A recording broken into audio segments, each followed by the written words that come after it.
يا أهل المجتمع اليمني انظروا إلى غيركم من بلاد الإسلام كيف الإهلال وكيف التبرج وكيف السفور. المرأة تخرج مع من شاءت، المرأة تسمع مع من شاءت، المرأة تصاحب من شاءت، تخرج وهناك لا يستطيع أحد أن ينصحها أو يكلمها. فاحمد الله على الحشمة وعلى الحجاب وعلى الحياء وعلى الخلق وعلى الفطرة وعلى الدين وعلى الإسلام. حافظوا على هذا الخير. وإننا نرى في بلاد الإسلام أهل الكفر والعياذ بالله ينفقون أموالهم ليصدوا عن سبيل الله. أتوا إلينا بالمنظمات اليهودية والنصرانية، والله يا إخوان في بعض القرى يدفعون النساء بالدولارات، بآلاف الدولارات، ويخرجونها من مكان إلى مكان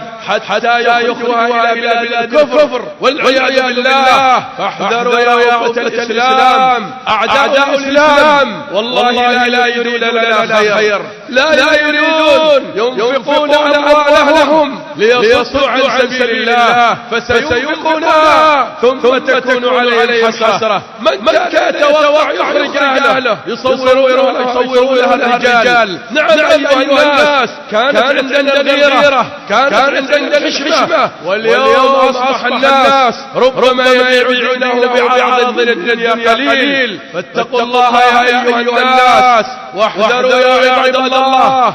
ألم تسمعوا في بعض البلاد تنصر من المسلمين بسبب هذه المنظمات التي تنشر خبثها وشرها في بلاد الإسلام والمسلمين؟ ذات مرة رأيت في الشوارع شباب وشابات يصفون الشوارع أو يأخذون بعض الأوساخ. ما هذا؟ ورأيت الضحك والمزاح. شابات قالوا تم منظمة فلان، حتى كلم مأمور السابق. اتقوا الله يا أيها الناس، اتقوا الله جل وعلا. حافظوا على دينكم. الدين أغلى من الدولارات، الدين أغلى من كل هذه الدنيا يا عباد الله. وإلا بعد ذلك ما تستطيع أن تمتلك ابنتك، ما تستطيع أن تمتلك ولدك والعياذ بالله. فاحذروا يا أيها الناس، تمسكوا بدينكم، تمسكوا بهذا الدين الذي فيه الأخلاق، فيه الحياة، فيه ماء العفة، فيه الطهارة بإذن الله رب العالمين سبحانه وتعالى. وأعداء الإسلام